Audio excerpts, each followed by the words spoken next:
증거하시겠습니다. 은혜 받는 시간 되시기를 바라겠습니다.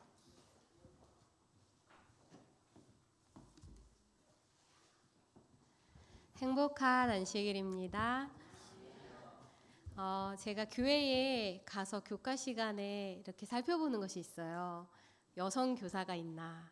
근데 오남교회는 안규교사 여성분이 계시더라고요. 그래서 참 감사했고요.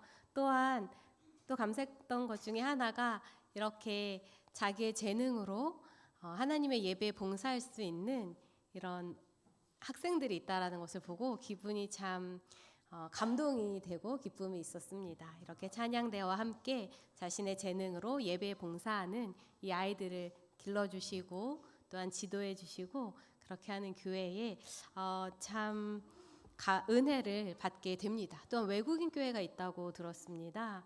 한 교회가 외국인 교회를 운영을 하려면 정말 선교적인 마인드를 가진 성도님들이 협력해주지 않으면 안 되는 일인데 하나님께서 이 오남교회를 통하여 정말 하나님이 사역을 하시고 동력하시고 하나님의 나라가 넓어지고 하는 모습을 볼 수 있어서 제게 참 이 오남교회에서 이 한 안식일을 보내게 되는 것이 제게 은혜고 기쁨입니다. 다시 한번 초청해 주신 담임 목사님과 교회에 감사드립니다.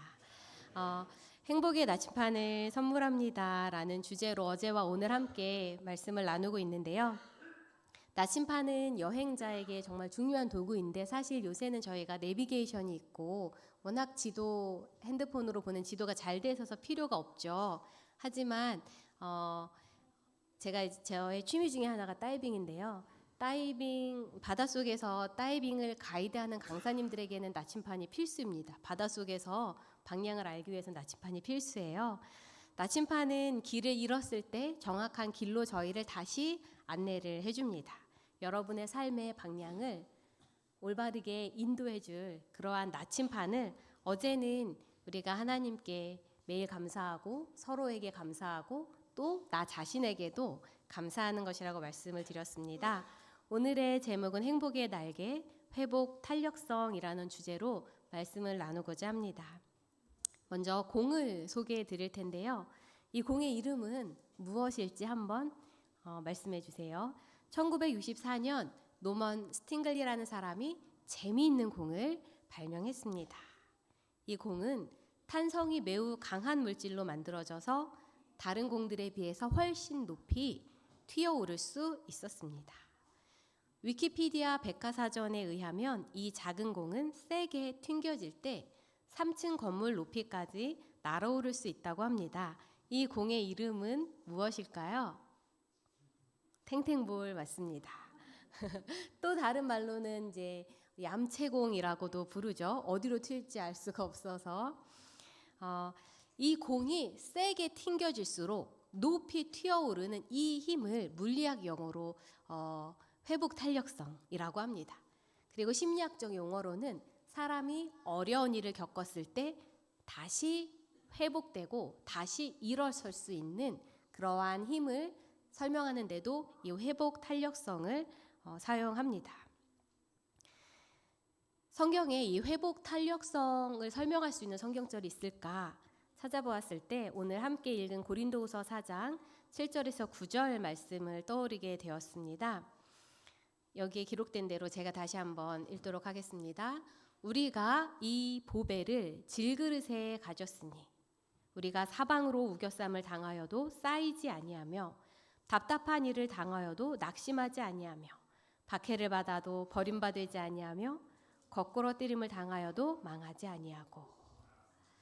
비결은 보배를 담는 것이죠. 이 보배는 예수 그리스도이심을 알고 계시죠? 우리가 예수 그리스도를 우리 안에 담는다면 우리의 삶은 어떠한가? 고린도서는 이렇게 이야기를 합니다. 사방으로 우겨쌈을 당하여도 쌓이지 않는다. 우겨싼다라는 건요, 그냥 여기서도 저기서도 계속하여 역경이 생기는 것입니다. 여기저기서 사방에서. 그럼에도 불구하고 쌓이지 않는다. 이것이 열이가 꺾이지 않는다라는 그러한 표현이에요. 꺾이지 아니하며 답답한 일을 당하여도 낙심하지 아니하며 여기 다른 버전에는 난처한 일을 당해도 실망하지 않는다 이렇게 표현이 되어 있고요. 또 박해를 받아도 버림받지 아니하며 거꾸러뜨림을 당하여도 망하지 아니한다. 다른 성경에는 쓰러져도 죽지 않는다 이렇게 표현이 되어 있습니다. 제가 강인함이라는 단어를 설명할 수 있는 사진을 찾고자 했더니 이러한 사진이 나왔어요. 꺾이지 않고 낙심하지 않고 쓰러지지 않고 다시 할 수 있고 다시 맞설 수 있는 것, 이러한 것이 강인함이고 그것이 회복 탄력성입니다. 외상 후 스트레스 장애라는 단어를 들어보셨죠? 이 외상 후 스트레스 장애라는 것은 사람이 어떤 일로 충격을 받으면 수개월간 거기에서 벗어나지 못할 경우에 우울과 불면 등등의 여러 어려움을 겪게 됩니다. 금방 회복이 되면 좋은데 회복이 안 될 땐 그 트라우마가 남는 것을 외상 후 스트레스 장애라고 합니다. 그런데 이렇게 힘든 일이 있었을 때 그 일로 인하여 장애를 입는 사람도 있지만 반대로 외상 후 성장이라는 단어도 혹시 들어보셨나요? 외상 후 성장이라는 단어는 무엇이냐면 힘든 일을 겪었지만 오히려 그 겪기 전보다 더 삶의 가치를 발견하고 삶의 방향을 찾아서 그 힘든 일이 오히려 디딤돌이 되어서 더 나은 인생을 사는 것을 의미합니다. 그래서 외상 후 성장에 관련된 여러 책이 있는데요. 경희대학교 의료전문대학원의 최대규라는 분이 쓰신 최대규 의사가 쓴 책은 외상 후 성장, 아픔이 선물이 됩니다라고 이야기를 합니다. 또 아픔에서 선물을 찾다. 참 희망적인 것은 힘든 일이 있은 다음에 오히려 더 성장이 있다라는 것입니다. 그런데 모두가 그런 경험을 하는 것은 아니고요. 하지만 많은 사람들이 그런 경험을 하더라. 그리고 그런 경험을 하는 사람들에게는 몇 가지 유사한 공통점이 보이더라라는 것을 요새 많은 사람들이 발견하고 있습니다. 이분을 혹시 이분에 대해서 알고 계신지 모르겠습니다. 이분은 김나윤이라는 분인데요. 오토바이 사고로 한쪽 팔을 잃게 되었습니다. 그리고 어느 날 비너스를 보면서 한쪽 팔 없는 나의 모습이 비너스를 닮았다라고 해서 자기의 별명을 이제 윤너스라고 지었습니다. 이분은 헤어 디자이너로 일을 하고 10여 년 동안 헤어 디자이너 일을 했는데 사고로 한쪽 팔을 잃게 되었을 때 걱정했다고 합니다. 내가 헤어 디자이너 일을 다시 할 수 있을까? 내가 예쁜 옷을 입을 수 있을까? 그리고 샤워하면서 본 자기의 모습은 징그러웠고 내가 한 팔로 살 수 있을까? 이전처럼 예쁘게 나를 꾸밀 수 있을까? 좌절했다고 합니다. 내 머리 하나 제대로 손질할 수 있을까? 그래서 다른 사람들 보는 것도 싫어서 의수를 하고 다녔는데 어느 날 그 의수를 집어 던졌다고 합니다. 있는 이 비너스 그 상을 본 이후로 있는 모습 그대로 아름답다 생각하고 그렇게 의수를 이제 더 이상 착용하지 않았는데요.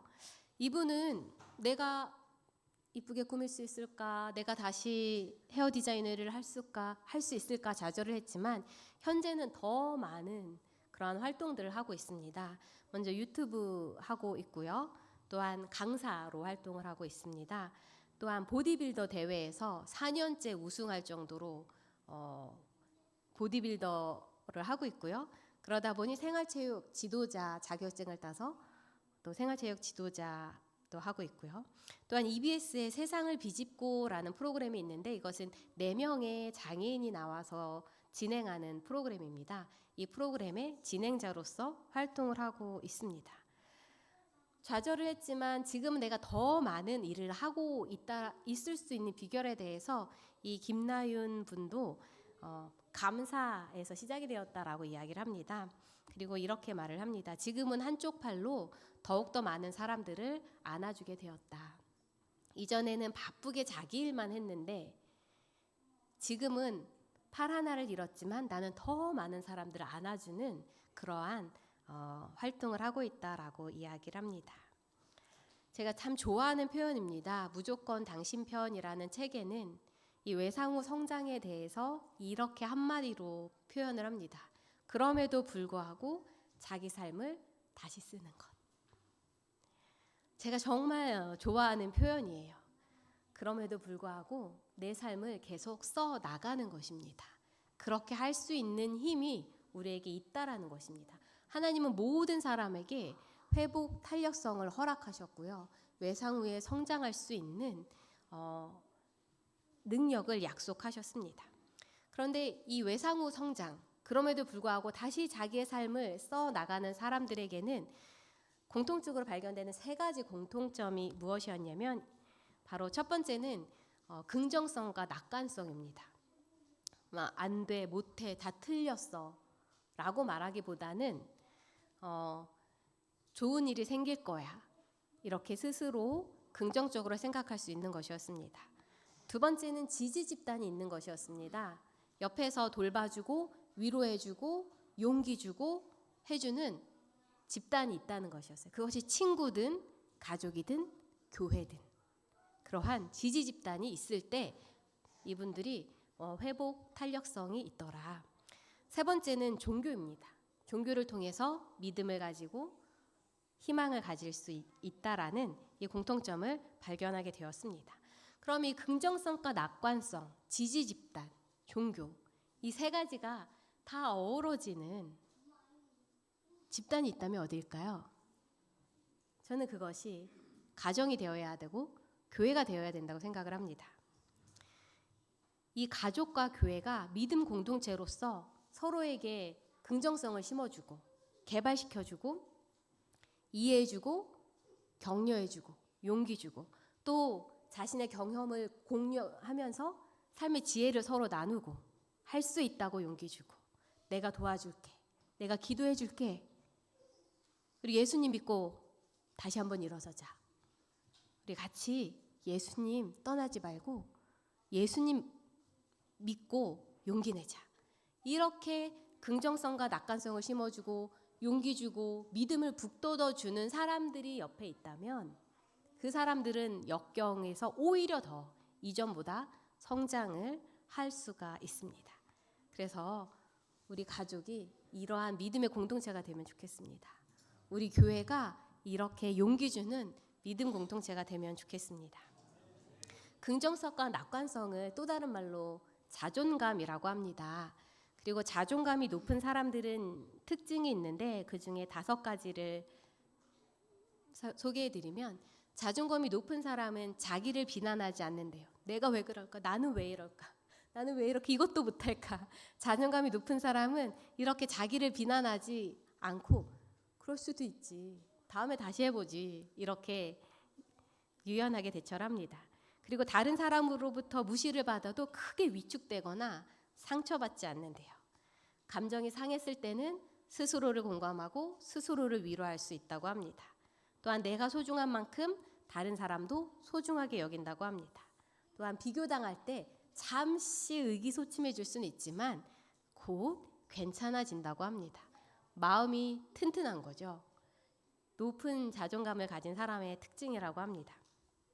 그런데 이 높은 자존감은 3가지의 축이 있는데요. 이 3가지가 만족되면 높은 자존감을 가질 수 있다고 합니다. 첫 번째는 자기 효능감. 자기 효능감은 할 수 있어 라고 생각하는 겁니다. 이 할 수 있어 한번 해볼까? 해보면 되지 뭐, 도전해보지, 이렇게 말할 수 있는 것입니다. 두 번째는 자기 조절감인데요. 이것은 인생을 자기 주도대로 사는 것이라고 합니다. 다른 말로 하면은 옆에서 누가 뭐라고 하든 귀가 얇지 않은 거예요. 그 시편 1편에 이런 말씀이 있죠. 복 있는 사람은 악인의 꾀를 쫓지 않고 죄인의 길에 서지 않고 오만한 자의 자리에 앉지 않는다. 자기 주도대로 사는 거예요. 옆에서 누가 뭐라고 하든 내가 발견한 삶의 가치, 내가 발견한 삶의 우선순위, 그것이 종교 또는 안식일 등등 옆에서 누가 뭐라 하든 난 내가 발견한 가치 있는 것을 위해 흔들리지 않는 것. 친구가 뭐라고 하든 다른 사람을 우리가 신경을 쓰고 배려해야 되지만 내 인생에 다른 사람 눈치 보면서 우리 인생을 선택할 필요는 없잖아요. 높은 자존감을 가진 사람은 그런 사람입니다. 옆에서 누가 뭐라 하든 내가 옳다고 생각하는 것, 바르다고 믿는 것을 위해 굳게 설 수 있는 그런 사람입니다. 세 번째는 자기 안전감인데요. 인생이 안전하다고 느끼고 공포를 다스릴 수 있는 것이라고 표현이 되어 있는데요. 이것은 내게 아무리 힘든 일이 생겨도 지나갈 거야. 이것 또한 지나갈 거고, 그런 일이 생겨도 예수님 안에서 내 삶은 결국은 어떻게 될 거다? 해피엔딩이 될 거다.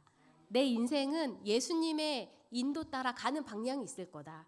이렇게 그래프가 오르내릴지라도 내 인생이 지금은 바닥을 치고 있다면 하나님의 섭리 안에서 다시 올라갈 거다. 요셉이 형들에게 팔렸지만 영적인 영성 그래프는 올라갔던 것처럼 내 삶이 지금 어려워도 나의 영성 그래프는 하나님과 더 가까워질 거다.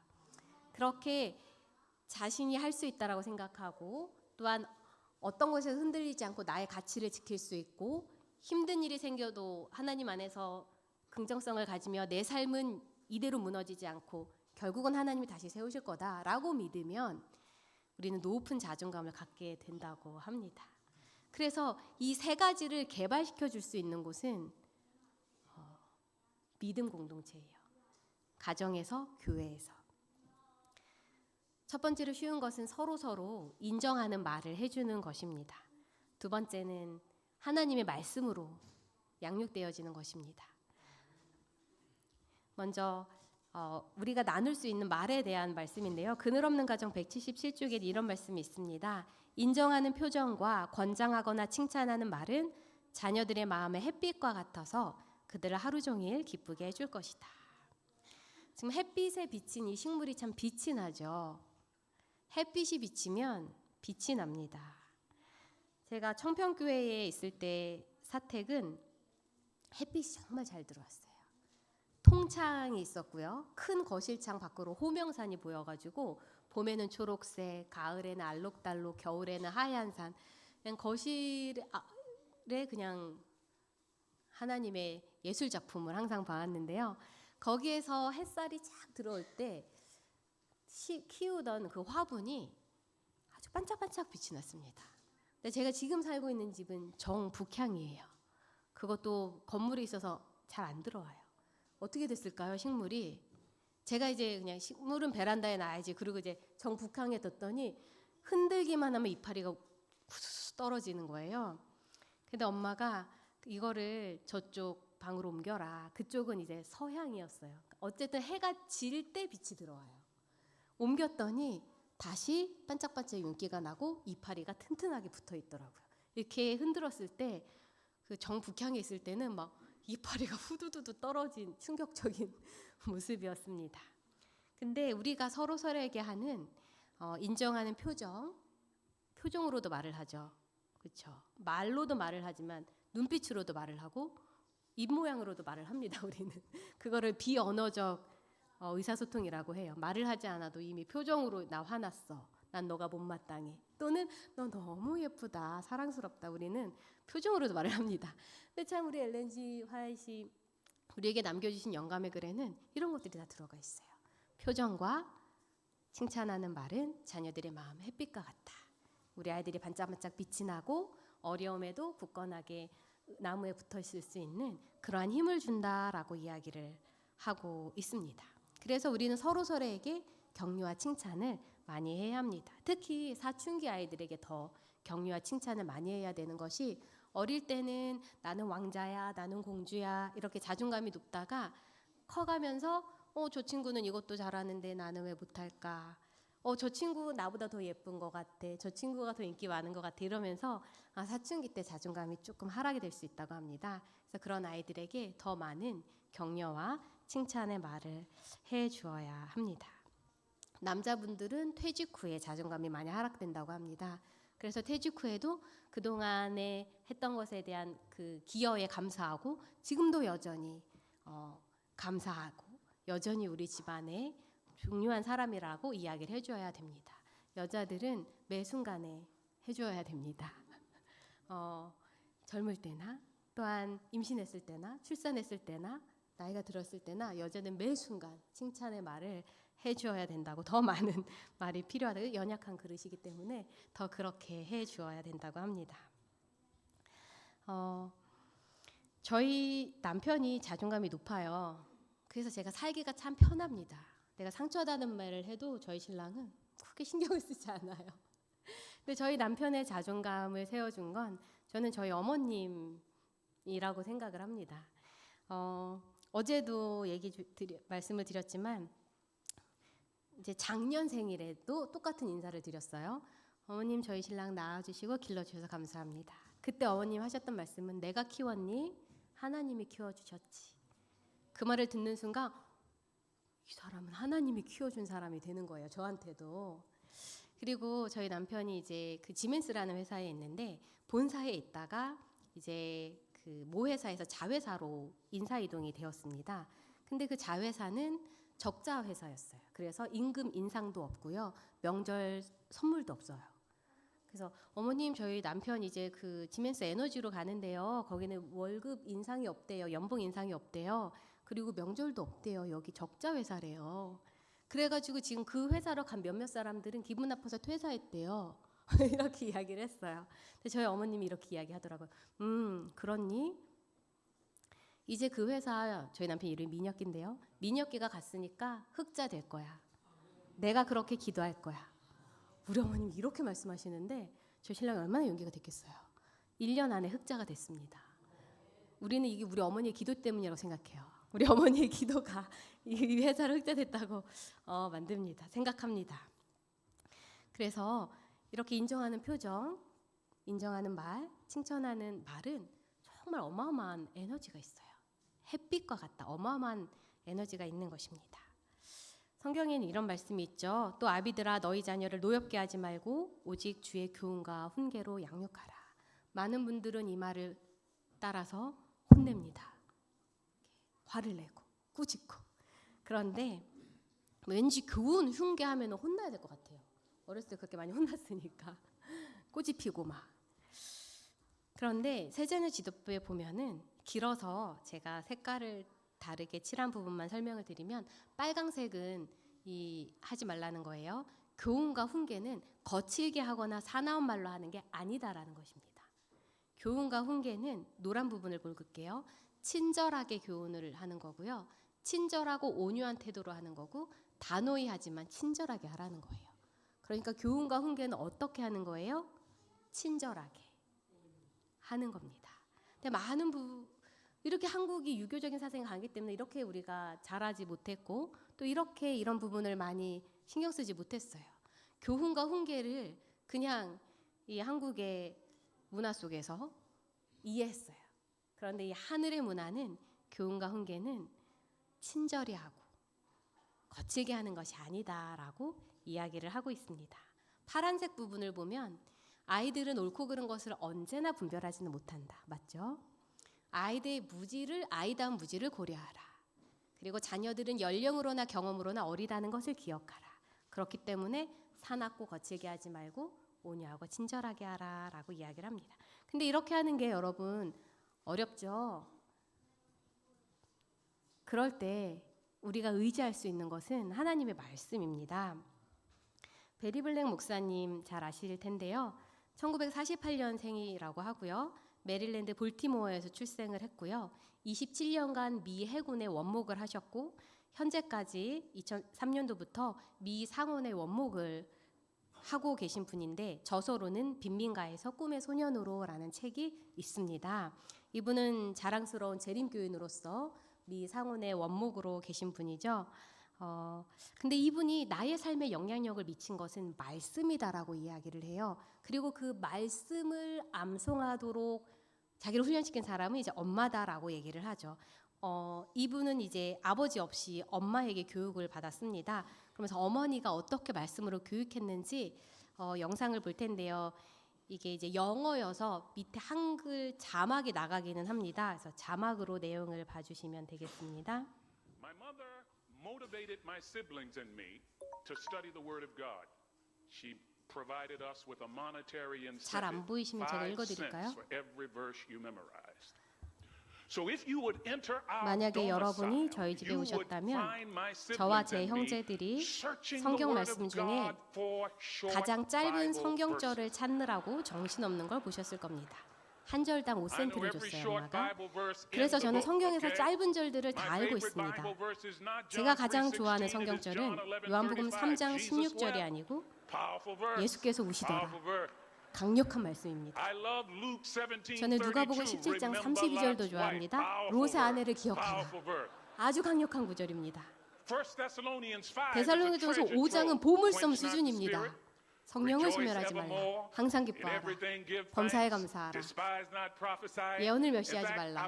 I was doing 사실 my 그때 제가 riff 어머니 on 옆에서 1 폭포수처럼 Thessalonians chapter 5, 데살로니가전서 and 5장을 my 외우니까 mother put 어머니께서 me on a 제게 flat rate. She said, 고정 "Hold it, 요금을 hold it, 주셨어요. 기다려봐. hold it." 잠깐만. I don't care 네가 how 아무리 much 많이 you 외워도 memorize, you're only gonna get 너가 a 아무리 많이 quarter, 외워도 okay?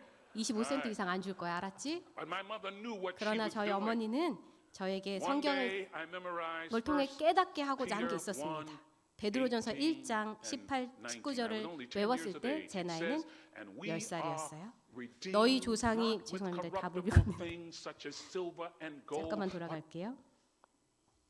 My mother 죄송합니다. 중간으로 못 돌아가는군요. My mother motivated my siblings and me 죄송하지만 to 한 번 study 더 the word of 드릴게요. God. She provided us with a monetary 엄마가 incentive. 우리가 하나님의 말씀을 5 가까이 cents 하게 한 for every 방법은 verse you 성경을 암송하면 5센트를 So 주는 if you would 것이었어요. enter our domicile, you would find my siblings and me searching 그래서 the 저 word of God 목사님하고 for 목사님의 short 형제들이 Bible 성경에서 verses. 가장 짧은 성경절들만 찾아서 I know 외웠습니다. every short Bible verse in the book, okay? My favorite Bible verse is not John 3:16, it is John 11:35. Jesus wept. Powerful verse. Powerful verse. I love Luke 17:32. Remember Lot's wife. Powerful verse. Powerful verse. 1 Thessalonians 5 is a treasure trove. Quench not the spirit. Rejoice evermore. In everything give thanks. Despise not prophesying. In fact, I was doing my riff on 1 Thessalonians chapter 5, and my mother put me on a flat rate. She said, hold it, hold it, hold it. I don't care how much you memorize, you're only going to get a quarter, okay? All right. But my mother knew what she was doing. 어머니가 성경 외우기를 통해 One 깨닫게 day 하고 I 싶었던 것이 memorized 있었는데요. Peter 베드로전서 1장 1, 18절 19절을 18 외웠는데 and 19. I was 그때 only 10 years of 10살이었어요. age. It says, "And we are 너희 조상이 물려준 redeemed 헛된 not with 행실에서 구속함을 corruptible 받은 것은 things such 은이나 as silver 금같이 and 없어질 gold, 것으로 된 but 것이 with 아니요 the 오직 precious 흠없고 blood of 점없는 어린 양 Jesus 같은 그리스도의 보배로운 피로 된 And even 것이니라. at 10, 그때 I had 10살이었지만 sufficient analytical skills 이 to 말씀의 know 의미를 충분히 이해했습니다. that the 어떤 것에 대한 value 가치는 of an object is 그것을 사는 based 사람이 upon 지불하는 the 가격에 price 달려 있는데 someone is willing to pay. And when it dawned on me, little 예수님께서 자신을 guy in the 위하여 inner city, 생명을 지불했다라는 그 복음이 God 작은 sent 도시에 있는 what 소년에게 John 3 calls in the Greek the 가슴에 와닿은 monogenes, 거죠. the only one of its 세상에서 kind, 하나뿐인 his only 독생자. begotten son to die for me, 그분이 나를 위해 돌아가셨다라는 No one 사실은 was ever able to 아무도 make me 다시는 feel 저를 inferior 열등하다고 느끼게 할 수 없게 해주었습니다. 여기까지 볼게요. 이분은 흑인으로 빈민가에 살았어요. 16살까지 백인이랑 악수를 해본 적이 없대요. 왜냐하면 그 동네는 백인이 없었거든요. 그리고 흑인으로서 이제 16살이 될 때까지 그냥 그 빈민가에 살면서 아마 자신의 자존감은 좀 낮았던 것 같아요. 그런데 이 하나님의 말씀을 보고서 하나님의 아들이 나를 생명만큼 사랑했다라는 그 가치를 알았을 때 나는 더 이상 열등한 사람이 아니었어요. 무슨 일이 내게 일어나도 나의 가치는 예수님의 보혈이었지 열등하지 않았다라는 거죠. 그래서 말씀이 베리 블랙 목사님을 키워줬겠죠. 하나님의 말씀이 우리 가정을 키울 수가 있습니다. 재림신도의 가정 28쪽에 보면 그리스도께서 임재하심으로만 남녀가 다 행복할 수 있다라는 말씀이 있습니다. 어제 금요일 날 이제 찬양하실 때 주 아빠 마음에 계시면 행복한 가정에 처음으로 이제 찬양 인도를 해주셨는데 정말 행복하게 그 찬양을 같이 불렀습니다. 그리스도께서 임재하심으로 남녀가 행복할 수 있다. 그럼 그리스도가 임재하는 방법의 가장 그 단순하고 요긴한 방법은 말씀이거든요. 제 경험을 이야기해 드리면요. 여러분도 가끔 이런 모습 되실 때 있나요? 저도 이런 모습 자주 되거든요. 나는 아닌 것 같은데 또 우리 남편은 제가 이런 모습이라고 이해를 할 때가 있어요. 어느 날 저녁에 남편과 의견이 맞지 않았어요. 그래서 이제 다퉜습니다. 다툰 채 잠이 들었어요. 아침 일찍 잠이 일찍 깼고요. 저는 이 그 심란한 마음을 어떻게 달랠까 하다가 성경책을 폈습니다. 그때 그냥 펴서 읽었는데 나온 말씀이 잠언이 11장이었습니다. 다투는 여인과 함께 큰 집에서 사는 것보다 움막에서 사는 것이 나으니라. 다투며 성내는 여인과 함께 사는 것보다 광야에서 혼자 사는 것이 나으니라. 이 말씀을 아침에 하나님이 제게 주셨습니다. 그래서 제가 어떻게 됐을까요? 남편이 뭐라고 하면 안 받아들이는데 하나님이 성경을 통해 말씀을 하니까 내가 우리 남편 광야에서 사는 것보다 나은 사람 만들어줘야지 이런 생각이 들었습니다. 너무 다치지 말아야겠다. 너무 따지지 말아야겠다. 그렇게 하나님께서 제 마음에 이 말씀을 통해서 임재를 해주셨어요. 그 다음은 남편에게 하나님이 교훈해 주신 이야기입니다. 어느 날 제가 남편한테 저는 이렇게 저희 남편은 머리만 대면 잠을 잡니다. 저는 안 그래요. 근데 제가 1분 만에 잠을 드는 방법이 있어요. 그것은 발 마사지를 받는 거예요. 남편한테 발 마사지를 종종 해달라고 하는데 그날은 남편이 이미 누워서 잠이 들었어요. 근데 나는 발 마사지를 받아야 잠이 올 것 같은 거예요. 남편 깨웠어요. 발 마사지 좀 해줘. 저희 남편이 짜증이 조금 났지만 알겠다고 이제 누워가지고 눈 감고 하는데 성이 안 차는 거예요. 그래서 제가 어떻게 했냐면 제대로 해달라고 짜증을 냈더니 안 그래도 졸린데 이거 해주고 있는데 와이프가 짜증까지 내니까 남편이 나 안 해! 이러면서 제 발을 확 이렇게 집어던지고 또 쿨쿨 잠이 들었습니다. 근데 이제 발을 남편은 옆으로 밀었지만 그 발만 민 게 아니라 남편은 발을 밀었지만 저는 제 몸이 이렇게 휘청거리면서 뭔가 기분이 되게 안 좋았어요. 잠이 더 안 오는 거예요. 근데 이제 화는 났는데 남편을 또 깨워서 나의 화를 표출할 순 없고 예수님 제가 오늘 기분이 엄청 좀 나쁜데 이거를 어떻게 남편한테 말을 할 수 있을까요? 그러다가 잠이 들었습니다. 아침에 일어났습니다. 남편이 성경을 읽고 있는 거예요. 그 모습이 제게 좋게 보였을까요? 안 좋게 보였을까요? 그래서 옆에 가서 제가 놀렸습니다. 말씀을 읽는 남편한테 감히 어제 와이프 발을 집어던지고 아침에 성경책을 읽으면 하나님이 칭찬해 주셔? 내가 이렇게 말을 했더니 저희 남편이 아니 하나님을 회개하래 라고 이야기를 하는 겁니다. 제가 깜짝 놀라서 오늘 무슨 말씀을 읽었는데? 라고 했더니 그날 읽은 말씀은 이 말씀이었어요. 남편들아 아내를 사랑하며 괴롭게 하지 말라. 그래서 하나님께 너무 감사했어요. 내가 할 수 없는 말을 내가 잠자는 동안 하나님이 이미 남편에게 해놓으셨구나. 자는 남편 깨운 나를 혼내실 수도 있는데 하나님께서는 또 내가 할 수 없는 말을 말씀으로 이미 내 남편에게 교훈해 놓으셨구나. 그래서 저는 그리스도께서 임재하시는 가정은 남녀가 다 행복한데요. 말씀이 정말 강력한 하나님이 임재하시는 방법이라고 봅니다. 그래서 우리 가정에 말씀이 있어야 돼요. 하나님께서 임재하십니다. 제가 어제 이지선님의 영상을 보여드렸는데요. 또 2분의 3분 메시지 영상을 함께 보도록 하겠습니다. 저희가 읽은 본문의 말씀이 이 보배를 질그릇에 가졌을 때 우리가 쌓여도 꺾이지 않는다라고 했는데요. 이분은 예수님을 이제 보배라고 표현을 합니다. 2000년에 제가 대학교 4학년일 때 학교에서 집으로 돌아가던 길에 차를 타고 이제 신호등이 바뀌어서 잠깐 차를 세우고 기다리고 있던 동안 뒤에서 음주운전을 하신 분이 도망을 가시면서 아주 빠른 속력으로 달리셨던 거예요. 그래서 신호 대기선 제일 뒤에 서 있던 저희 차를 와서 아주 세게 들이받게 되면서 정신을 잃었는데 오빠가 먼저 정신을 차려서 저를 꺼냈을 때는 이미 제 상반신에 불이 붙어 있었다고 그래요. 그래서 오빠가 제 티셔츠를 벗어서 불을 끄고 저를 안고 나오는데 차가 폭발을 하고요. 살면서 한 번도 생각하지 않았던 일이 예고 없이 왔어요. 숟가락에 비치는 제 모습을 보고 제가 아니라고 머릿속에서 지우려고 했었어요. 그냥 외계인 같더라고요. 현실을 보고 나니까요, 마음에 절망이라는 것이 찾아오더라고요. 절망이 여기를 가득 채우고 나니까 제가 할 수 있는 일은 딱 두 가지가 남더라고요. 하나는 아파트 옥상을 찾아서 올라가는 거였고요. 또 하나는 하나님을 찾아보는 거였어요. 몇 시간을 고민을 하다가 제가 엄마한테 교회에 가자 그랬어요. 한 번은 따져봐야겠더라고요. 살려놨으면 대책이 있으실 거 아니냐고.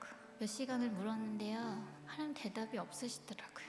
그 다음날 예배에 왔는데요, 제가 함께하던 성가대가 앞에서 멋지게 찬양을 하고 있는데 찬양도 부르고 싶지도 않고요, 목사님 설교 귀에 안 들어오더라고요. 나한테 이렇게 엄청난 일이 일어났는데 그 계획을 놔두지 말면 한 번 더 살아볼 수 있지 않겠냐고. 저희 목사님이 제가 부르지도 않았는데 제 옆에 오시는 거예요. 저를 안아주시면서 사랑하는 딸아 하고 시작되는 기도였어요.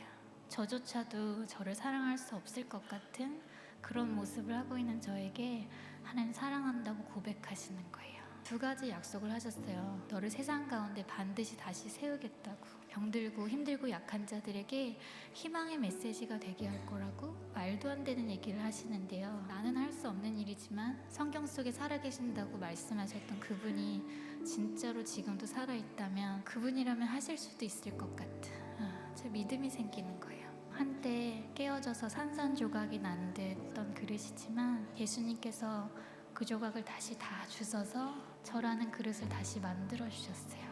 더 이상 윤이 나지 않지만 예수님이라는 보배를 제 안에 담게 해주셨어요. 여러분의 인생 가운데에도 화상과 비슷한 일들이 계속 남아있잖아요. 그럴 때마다 심령이 가난한 자 복이 있나니 천국이 저희 것임이라 하셨던 그 말씀 그대로요, 저의 가난한 마음을 거두어 가주시고 천국을 주시더라고요. 천국이 아닌 이 땅에서요, 제가 이미 천국을 맛보고 천국을 누리면서 살고 있어요. 여기가 끝이 아니기 때문에, 지금 모습이 끝이 아니기 때문에 기대하는 그 마음이 저는 희망인 것 같아요. 아멘.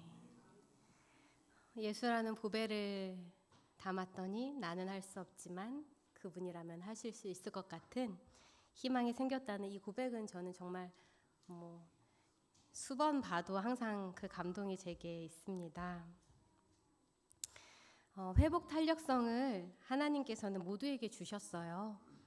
우리가 힘든 일이 있어도 예수라는 보배만 있으면 다시 살 수 있습니다. 잘 아시는 나오미 이야기를 살펴볼 텐데요. 나오미는 가장 큰 아픔이라고 하는 사별의 아픔을 3번이나 경험한 사람입니다. 남편과 2 아들. 이 여인의 삶을 한번 읽어보도록 하겠습니다. 이 내용은 저희 여성전도부에서 만드는 명품 인상학교 교재 올해에 들어간 내용입니다. 저의 이름은 나오미입니다. 제 이름의 뜻은 나의 기쁨이에요. 저는 남편 엘리멜렉과 함께 베들레헴이란 마을에 살면서 사랑하는 2 아들 말론과 기련을 얻었지요. 그런데 고백하자면 제 삶에 기쁜 일만 있었던 건 아니랍니다. 흉년이 들어서 온 가족이 모압이라는 옆 나라로 이주하였습니다. 그런데 몇 년이 지나지 않아 사랑하는 남편이 그만 세상을 떠났습니다. 그 슬픔은 말로 할 수 없었지만 그래도 제게는 사랑하는 2 아들이 있어서 위로가 되었습니다. 얼마 후 2 아들은 모압 여인들과 결혼하여 가정을 이루었습니다. 새로운 식구는 또 다른 기쁨을 주었지요. 제게는 오르바와 룻이라는 며느리가 생겼습니다. 그런데 어떻게 이럴 수가 있나요? 몇 년 후에 제 2 아들마저 죽고 말았습니다. 10년 안에 남편과 2 아들을 잃다니요. 고향에서 흉년을 피해 모압으로 왔는데 모압에서 맞은 제 인생의 흉년은 참으로 힘들고 어려웠습니다. 한 집에 3 여인만 농경시대에 산다라는 건 그 당시에 쉽지 않은 일이었습니다. 그러나 또 하나님께서는 2 며느리를 남겨주셨죠.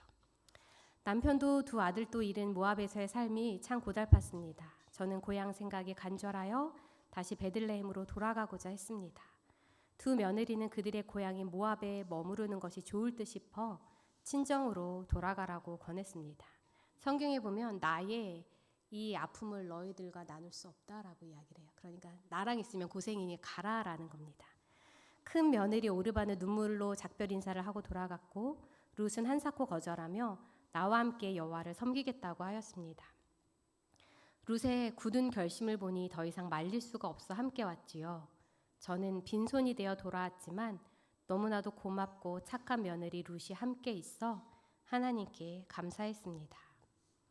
고향에 돌아왔을 때 온 성은 우리 집안 이야기로 떠들썩했습니다. 이런 모습으로 돌아오고 싶었던 게 아닌데 저는 부끄러웠어요. 나옴이라고 부르는 그들에게 나를 더 이상 나옴이 기쁨으로 부르지 말고 마라, 쓰라림으로 부르라고 했지요. 저는 사랑하는 가족을 잃은 비탄과 상실로 괴로웠으며 제 삶은 기쁨이기보단 쓰라림이었으니까요. 우리가 도착했을 때는 마침 보리 추수가 시작할 때였습니다. 룻은 밭에 가서 보리 이삭을 줍겠다고 했어요. 히브리 사회에서는 가난한 자들을 위해 농작물의 일부를 밭에 남겨놓았답니다. 그래서 다른 사람의 밭에서 타작하고 떨어진 보리 나달을 주어 생계를 유지할 수 있었어요. 그날 룻이 이삭을 주운 곳이 보아스의 밭이었다는 것을 알게 되었어요. 보아스, 그 이름을 듣는 순간 저는 깜짝 놀랐습니다. 보아스는 남편 엘리멜렉의 가까운 친족이었어요. 히브리 사회에는 친척이 어려움을 당하면 가장 가까운 친척이 도와줄 의무가 있었습니다. 보아스는 우리가 잃어버린 엘리멜렉의 땅을 다시 사서 엘리멜렉의 대를 잇게 해줄 수 있는 친척 중 하나였지요. 그리고 룻의 보호자가 되어줄 수도 있었어요. 보아스는 참으로 친절하고 따뜻한 사람이었습니다. 보아스가 베풀어준 자비는 나와 룻이 겪는 어려움을 이겨내게 해주었지요. 제게는 희망이 생겼습니다. 하나님의 땅을 떠나 살았지만 다시 돌아왔고 내 인생에 선물 같은 며느리를 허락해 주신 분이 친절한 친척 보아스도 준비해 주셨으니까요. 그렇게 하나님은 내 인생의 흉년을 회복시켜 주셨습니다. 보아스와 룻은 결혼하여 아들을 낳았어요. 나도 신이 났지만 내 친구들도 신이 나서 함께 모여 아들의 이름을 오벳이라고 지어주었답니다. 아이의 이름을 지으며 우리는 정말 즐거웠어요. 그리고 그때 몰랐지만 하나님은 이 아들을 통해 다윗 왕이 태어나게 하셨고 또 메시아가 태어나게 하셨답니다. 정말 놀랍지요? 친구들의 축하와 축복 속에 오벳을 양육하며 저는 이보다 더 행복할 수는 없었어요. 어려움이 많아 삶이 고달프고 힘들었지만 끝까지 하나님을 찾았을 때 제 삶의 기쁨을 회복시켜 주신 하나님의 은혜가 정말 놀랍지 않나요? 희망을 놓지 않고 하늘을 바라보며 그분의 손을 꼭 잡을 때 내 인생을 회복시켜 주신 하나님을 생각하면 제 마음은 감사와 기쁨이 넘친답니다. 맞아요. 제 이름은 나옴이 기쁨이랍니다. 제 명품인생학교에 있는 교과 내용입니다. 작년에 이 교과를 부장님과 함께 기록을 했습니다.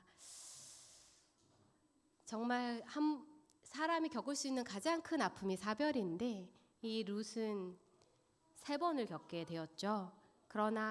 그럼에도 불구하고 남겨진 2 아들이 있었고 그럼에도 불구하고 남겨진 2 며느리가 있었고 그리고 또 룻이 있었고 보아스가 있었고 나오미가 돌아와서 사람들한테 이렇게 말해요. 전능하신 여호와가 나를 징벌하셨다. 내가 빈손으로 왔다. 자기의 삶이 너무 쓰라렸던 거죠. 그러나 그녀는 빈손이 아니었어요. 며느리 룻이 함께 왔고 하나님은 그곳에 친절한 친척, 기업 물을 자의 권리를 기쁨으로 행하고자 하는 친척을 예비해 두셨었죠. 여호와가 나를 빈손으로 돌아가게 했다. 전능하신 여호와가 나를 징벌하셨다라고 내 인생은 쓰라림이야 라고 말했지만 하나님의 계획은 거기서 끝날 것이 아니었어요. 이 여인의 삶을 다시 회복시키시고 심지어 메시아의 조상이 되게 하셨습니다. 우리를 향하신 하나님의 계획도 이와 같습니다. 오남교회 모든 성도님들의 각 가정을 향한 하나님의 계획도 이와 같습니다. 그것은 바로 그럼에도 불구하고 여러분의 삶을 다시 써 나가게 하는 것입니다.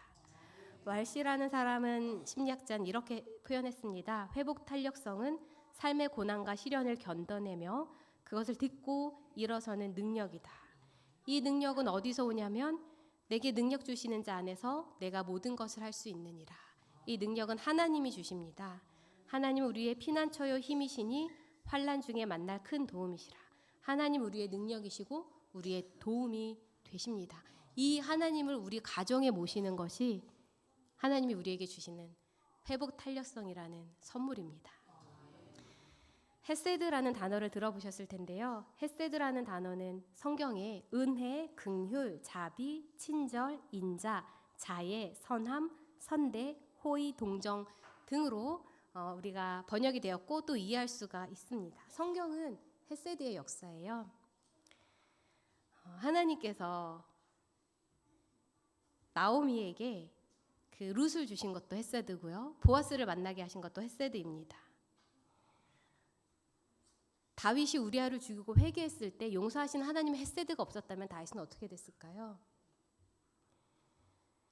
다른 사람을 피해 뜨거운 대낮에 일부러 그 뜨거운 대낮에 물을 들어오는 그 여인에게 베푸신 예수님의 헤세드가 없었다면 그 여인의 삶은 얼마나 외로웠을까요?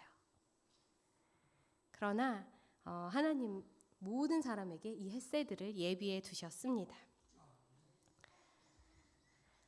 제가 참 좋아하는 기도문입니다.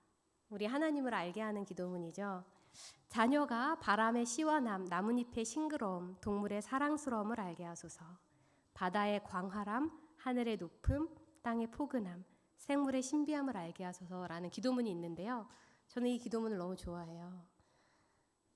자연을 볼 때 저는 하나님을 또 가깝게 느끼기 때문인데요. 이렇게 헤세드를 준비해 주신 하나님, 우리 삶에 이분을 모시고 말씀을 통해 이분을 만나면 우리 가정을 키워주시는 이 하나님이 얼마나 아름답게 우리 가정을 만들어 가실 수 있는지 제가 어제는 꽃을 통해 말씀드렸다면 오늘은 바다를 통해 말씀을 잠깐 드리고 싶습니다. 제가 좋아하는 그림입니다. 재림교인 나단 그린이라는 화가가 그린 그림입니다. 어릴 때 달력에 건물을 노크하고 침상에 아이를 살펴보는 예수님 그림을 보신 적 있으신가요? 그 그림을 그린 분인데요. 저는 이 그림을 보면서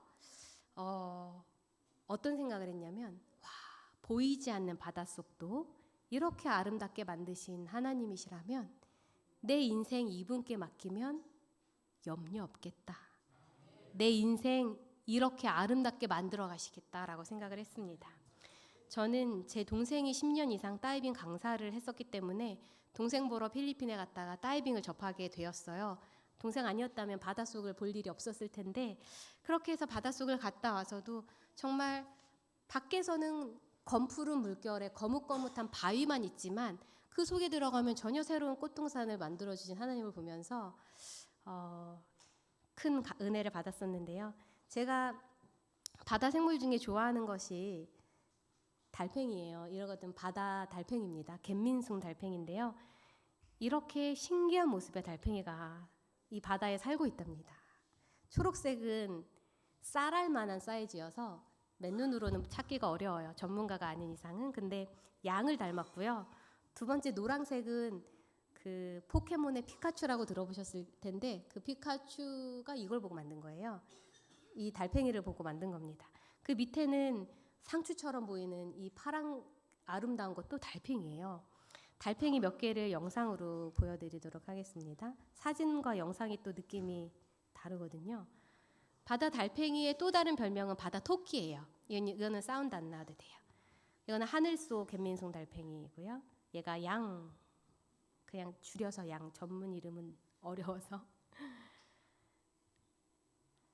0.5에서 7cm 다양한 사이즈의 바다 달팽이들이 살고 있답니다. 끝 부분까지 하나님이 너무나 신기하게 세심하게 만드셨어요. 또 다른 영상을 보여드릴게요. 얘가 조금 있다가 헤엄을 칠 거거든요. 기대하셔도 좋아요. 아름답죠?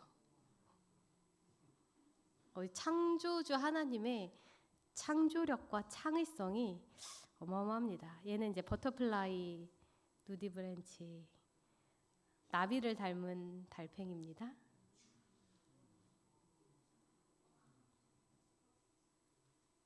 저는 하나님께서 우리를 영원히 살게 하시겠다고 하신 약속을 너무 감사해요. 왜냐하면 짧은 인생을 사는 동안 이런 거 다 못 보잖아요. 근데 우리가 하늘에 가서 영원히 살기 때문에 그러니까 평생을 살아도 이 한국 땅도 다 못 가보는데 하나님이 안 되시고 우주를 보려면 영원히 살아야 되겠더라고요. 그래서 저는 영원히 살면서 이렇게 신비로운 하나님의 창조 세계를 감상할 수 있다라는 거에 항상 감사를 하고 전 진짜 영원히 살고 싶습니다. 하늘에 가서. 이렇게 요거는요. 달팽이는 아니고 해마예요. 산호인 척 붙어있는 해마인데요. 이 해마도 정말 작아요. 맨눈으로 못 봐요. 그래서 바다에 살던 생물학자들이 이 해마를 어떻게 찾았냐면 산호 연구하려고 산호를 바다에서 갖고 와서 산호 연구하다 보니 요 귀여운 해마가 있었던 거예요. 이 해마는 아무리 커도 2.5cm를 넘지 않는, 아기 때는 정말 발견하기 힘든 해마인데 이 작고 작은 해마를 하나님이 얼마나 아름답게 만드셨는지 잠깐 동영상을 볼게요. 눈을 보세요. 눈을 보셨어요? 눈 돌아가는 거? 아무리 커도 2.5cm가 최대인 이 피그미 해마, 그러니까 난쟁이 해마 종류인데요. 이 작은 해마의 눈을 예수님은 보석처럼 아름답게 만드셨어요. 그래서 저는 창조주 하나님, 이 하나님을 정말 섬길 때에 내 인생은 상상할 수가 없죠. 바닷속을 이렇게 아름답게 만드신 하나님께 우리의 인생을 맡기고 우리의 가정을 맡길 때 하나님은 엄청 놀라운 회복 탄력성을, 상상할 수 없는 외상후 성장의 선물을 하나님 우리에게 주실 겁니다. 그래서 우리가 서로 이 하나님 믿자고 서로 용기 주고 위로하고 하나님이 도와주실 거라고 희망을 가지라고 긍정성을 개발시켜 주면서 누구에게 너 이렇게 돼서 이렇게 하면은 사람들이 다 너 싫어하고 이렇게 되면 아무것도 못해 막 이렇게 부정성을 심어주는 것이 아니라 긍정성을 심어주고 내가 못할 때는 하나님의 말씀이 우리 가정을 키우시도록 하나님의 말씀을 가까이 하고 또한 창조주 하나님의 이 아름다운 창조력이 우리 내 삶에 나타날 것이라는 것을 신뢰하는 마음으로 살게 되시기를 바라면서 말씀을 마치겠습니다.